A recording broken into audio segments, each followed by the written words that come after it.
ang dami nating gulay dito at maganda sa recipe na to, you can use anong gulay na meron ka. Kung may gulay ka na malapit ng mabulok, ilagay mo dito, pwedeng-pwede.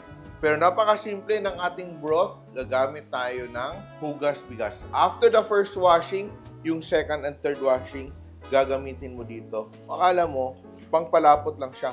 But there are so many vitamins and minerals na nasa hugas bigas. Papakuluin ko yan at magpiprito tayo ng isda. Kung anong merong isda na sariwa, ganyan, pwedeng sariwang isda ilagay mo. Pwede ding pinirito. Dagdagan ko lang ng konti pang water tong aking hugas bigas. Yan ang mga practice na nakakalimutan na natin these days, hindi na natin ginagawa. Papakuluin ko to at habang pinapakulo ko yung aking sabaw, magpiprito ako ng isda dito. Maganda dito kasi sa recipe na to is that kung anong meron kang gulay, pwede mo siyang ilagay. Very basic lang ang ginagawa natin. Naglalaga lang tayo ng gulay. At all over the country, iba-iba yung tawag dito sa amin, Utan Bisaya. Iba, tinatawag na lauoy. Sa ibang lugar, laswa, dinengdeng. Tinatawag din siyang inabraw. So, all over the Philippines, meron tayong mga recipe na nagpapakulo tayo ng mga gulay to make a soup, vegetable soup. Very simple. Sa kabila, sa aking pot, lalagyan ko ng kamatis. So, minsan, pag kumakain tayo ng mga very fatty and sinful na food, ito yung partner. Ayan. Sibuyas.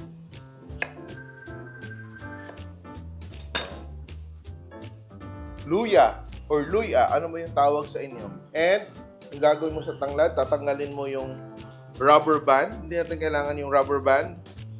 Tatali natin tong ating tanglad. Tie into a knot.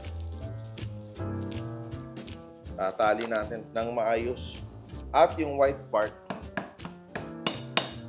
so smash natin para lumabas yung aroma, yung essential oil niya. Nagkukulo na yan. Then, ating oil. Then, ang ating fish. Dapat asinan yung ating isda. Anong isda ito? Matambaka? Ano bang tawag sa inyo dito?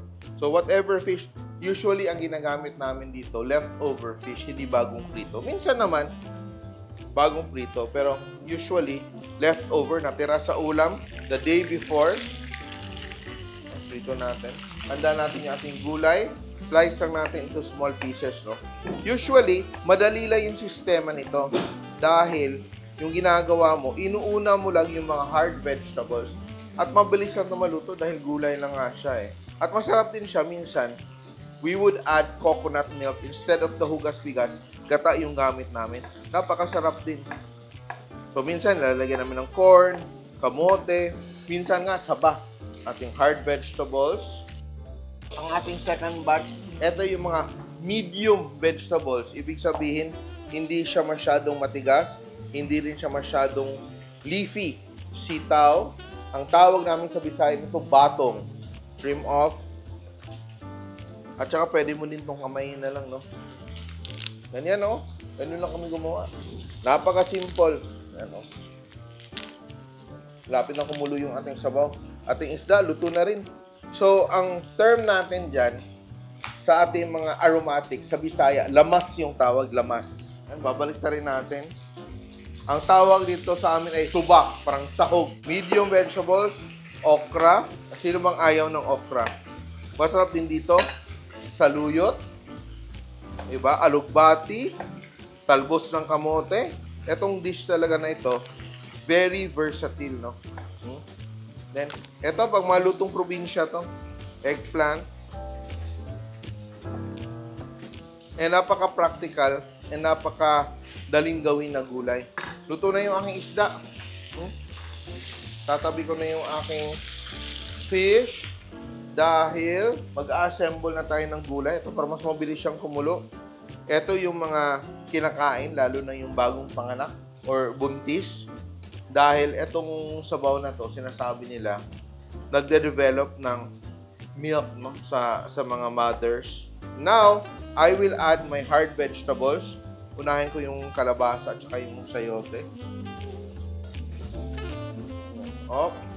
Lalagay ko yung isda. Ito yung subak. Ito yung magbibigay ng dagdag lasa linamnam sa ating sabaw. Minsan, ginagawa din namin dito, pag malamig yung fish, hinihimay na siya. Pero masarap kasi ito pag nakasama yung ulo dahil very flavorful siya. Kangkong. Hinugasan na tong kangkong, ha? Dapat malinis yung hugas mo sa kangkong. Minsan kasi ibang tao dito, puro lang yung dahon. Ako, pag malambot yung stalks, ito, nilalagay ko na. Kasi sayang. Pwede mong gawin dito, hiwain mo ng maliliit na ganyan at gawin mong gising-gising. Punong-puno na yung ating soup. Titimplahan ko ng konting patis.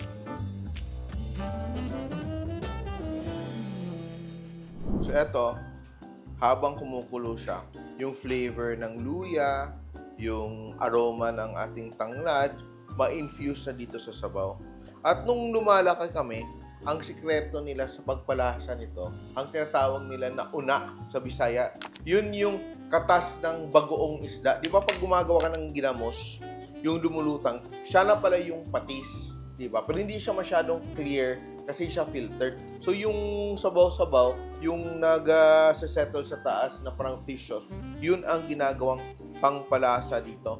And now, I will add my medium na hardness na vegetable. Di ba nauna natin yung mga hard vegetables? Sana hindi umapaw. Matutunaw naman yan. Yan. Then, meron tayong dahon dito. Ito yung pangpabango din natin. We will add this together with our malunggay. Gentle, gentle, gentle. So, yung all the vitamins and the flavors will come together.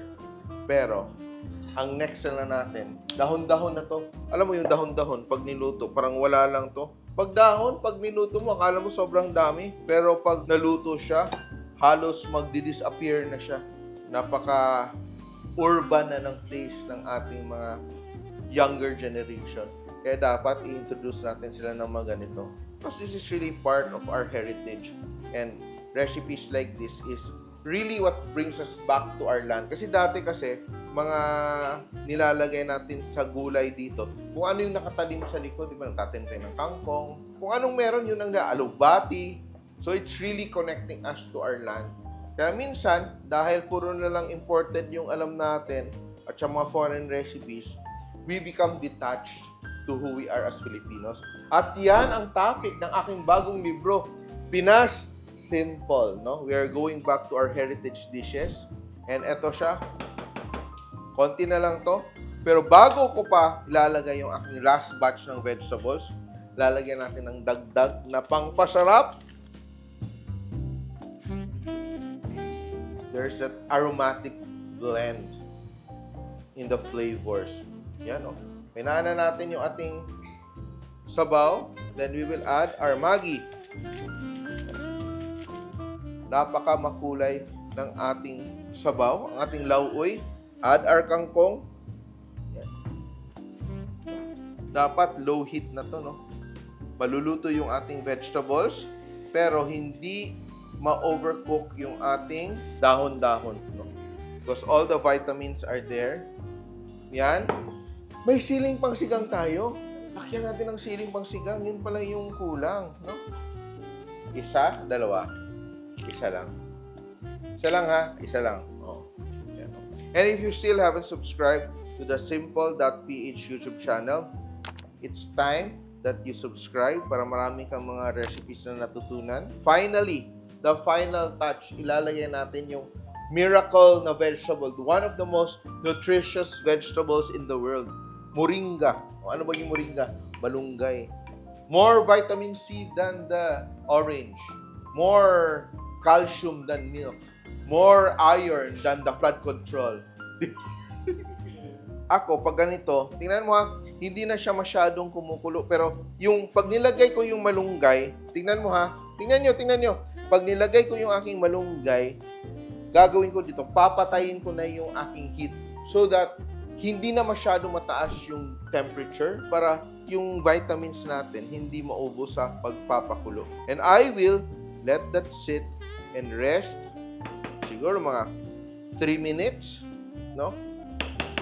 Then mag-clean up tayo at titikman na natin ating masarap na sinabawang gulay or lauoy. Ready na. Diba? Beautiful color. Ang ginagawa din namin dito, yung kalabasa, halfway through, nagmamash kami ng konting kalabasa or yung gabi para maging mas malapot yung ating sabaw. That's very nice, very colorful. Dried fish ba? Ano ba yung term niyan? Tuyo. Hindi tuyo. Tinapa. Pwede din dito tinapa. Yan. Yung aking fish, oh. Make it part of your repertoire sa inyong mga ulam na rino-rotate dahil this is very healthy, very nutritious for your family, and also very easy to do. Yan. Pag masarap ang pagkain, masarap magkasama.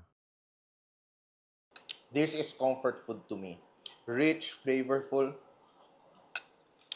loads of vegetables. At eto na, ang ating recipe, healthy recipe for the year. Year tayo para all year round maging healthy tayo.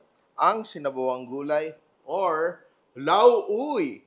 Simple.